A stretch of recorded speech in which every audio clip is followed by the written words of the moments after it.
नमस्ते काका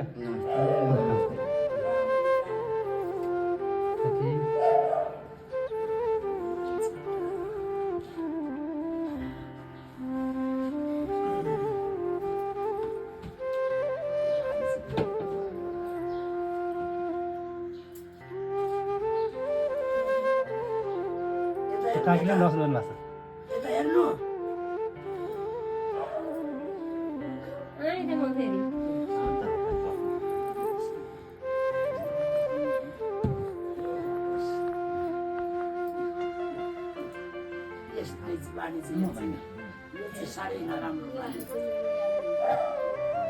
ज्वरो हुन्छ त अस्ति भन्दा धेरै ठिक भइसक्यो नि धेरै निको भइसक्यो ज्वरो हुन्छ त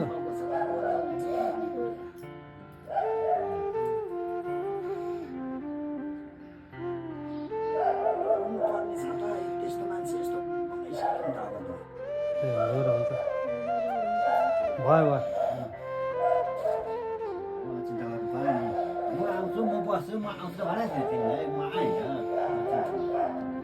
दाजुभाइको भेट भइहाल्यो नि त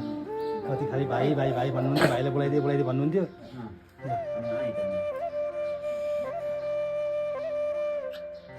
नरुनु किन रुनु अब रोएर हुन्छ